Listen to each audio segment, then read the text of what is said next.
Bakit nga ba critical ngayon ang $2 na price level para kay XRP? Ayan mga ka-crypto, sa gitna po ng tahimik pero tensyonadong market, may isang malinaw na babala ang lumutang. Ayon po sa kilalang analyst na si Ali Martinez, si XRP ay kailangan niyang hawakan or panatilihin ang $2 na price level kung ayaw nitong dumulas pababa hanggang $1.20. Hindi po ito basta opinion. Hindi po ito fear tactic, kundi basang-basa sa multi-month chart na kanyang ibinahagi. Sa kasalukuyan, bahagya lang na nasa ibabaw po ng $2 itong si XRP. Ibig sabihin, konting pagkakamali, pwede pong magbago ang buong narrative. Ang December 2025 ay naging buwan ng consolidation. Matapos po ang mahabang pagbaba mula sa kanyang naranasang July peak. Mabagal po ang galaw pero mabigat ang kahulugan. Kaya yan po ang siyang ating pag-uusapan sa video na ito. At ayan, ano nga ba ang sinasabi ng chart ni Ali Martinez dito tungkol sa market structure? Ayan, kung titignan po natin ang chart ni Ali Martinez dito, malinaw po ang mensahe. Ang $2 na price level ay hindi po ordinaryong numero. Ito ay structural pivot na unang nabasag pataas noong late 2024. Mula noon, sa XRP po ay paulit-ulit na bumabalik dito at bawat balik ay sinusubok niya kung may tunay bang buyer conviction. Ngayon ay muling pinipilit po si XRP na patunayan ang kanyang sarili. Hindi na sapat ang hype. Hindi po sapat ang narrative. Ang tanong ngayon, may lakas pa ba ang demand sa presyong ito? Kapag ang structure ay nire-respeto, ang market ay nagbibigay ng reward. Kapag binitawan, ang bagsak ay mabilis. Ngayon ay ano naman po ang kasalukuyang kalagayan ng market ngayong December 2025. Yan, pumasok po si XRP ngayong buwan ng December na nasa ibabaw po ng presyong $2 matapos po ang ilang linggong pagbaba mula sa kanyang October highs. Sa huling bahagi po ng October hanggang November, hawak po ng mga sellers ang momentum. Nabura ang malaking bahagi ng late summer rally. Pero mahalagang tandaan po natin ito. Hindi pa rin po nasisira ang long-term structure. Sa kabila po ng pressure, nananatili si XRP sa itaas ng critical support. Noong December, ilang beses po siyang sumilip sa ibaba ng $2 pero hindi po nagtagal. Mabilis po ang recovery. Parang may kamay na sumasalo. Ang ganitong behavior ay madalas pong sinyalis ng market na nag-iipon ng desisyon.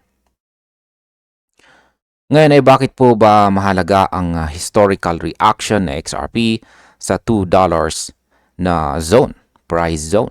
Ayan. Hindi po pwedeng baliwalain ang history or kasaysayan. Sa tuwing bumabalik po si XRP sa $2 na region, may nangyayaring reaction. Makikita po sa chart ang maraming touch points. Parehong area, parehong depensa. Ibig sabihin nito may memory ang market. May mga buyer na handang tumindig sa presyong ito. Kaya hindi po ito coincidence. Ang volatility po ngayon ay kumikipot. Kapag ang range ay humihigpit, kadalasan ay may paparating na malaking galaw. Ang tanong lang, saan ang direksyon? Pataas kung may kumpirmasyon, pababa naman kung may bumigay na suporta o kapag bumigay ang suporta. Ngayon ay ano po ba ang kailangang mangyari para manatiling bullish itong si XRP? Ayan, malinaw po ang requirement. Kailangang hawakan ni XRP ang presyong $2 sa higher time frames. Hindi po sapat ang intraday bounce. kailangan ng acceptance. Sideways movement sa ibabaw ng $2 ay unang sinyales. Pero ang tunay na kumpirmasyon ay bounce na may volume. Kapag pumasok po ang mga buyers na may lakas, mananatiling buo ang long-term structure. Mapuprotektahan ang range na binuo mula pa noong late 2024. Sa ganitong scenario, hindi pa tapos ang kwento ni XRP.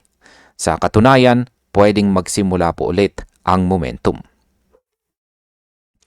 Ngayon ay ano po ba ang sinasabi ng nangyari noong June tungkol sa posibleng rebound? Yan, balikan po natin ang June. Noong panahong ito, pansamantalang bumaba si XRP sa ilalim ng $2.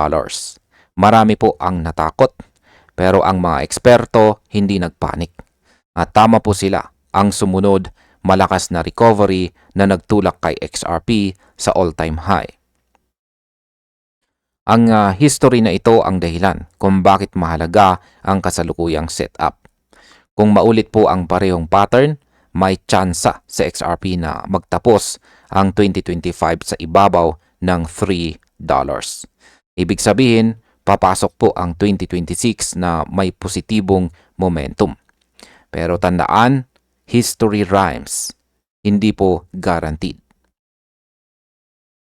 Ngayon ay ano naman po ang mangyayari kung sakaling bumigay ang $2 na support? Yan, pag-usapan naman po natin ang hindi magandang senaryo. Kapag nabasag po ang $2 at hindi na nabawi, invalidated na ang support. Dito po nagiging seryoso ang babala o warning ni Ali Martinez. Ayon po sa kanyang chart dito, ang susunod na major support ay nakapwesto na sa $1.20. Walang maraming harang sa pagitan. Ang liquidity gap ay malawak. Kapag nagsimula po ang panic, mabilis ang galaw pababa. Ito po ang dahilan kung bakit nakabang ang mga traders, investors at saka holders. Dahil tayo po yan.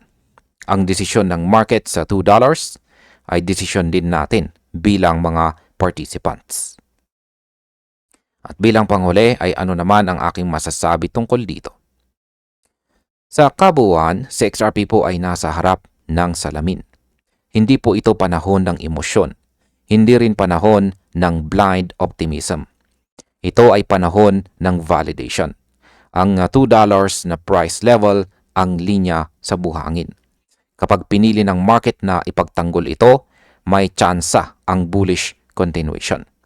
Kapag pinabayaan, bukas ang pinto sa mas mababang presyo. Sabi nga ni Ali Martinez dito, kailangang patunayan ni XRP ang buyer conviction. Sa mga susunod na linggo, hindi ingay ang magdidesisyon kundi reaction sa support. At dito po natin malalaman kung saan talaga papunta si XRP. At ayan, hanggang dito na lamang po tayo sa video na ito mga ka-crypto. Maraming salamat sa panunood.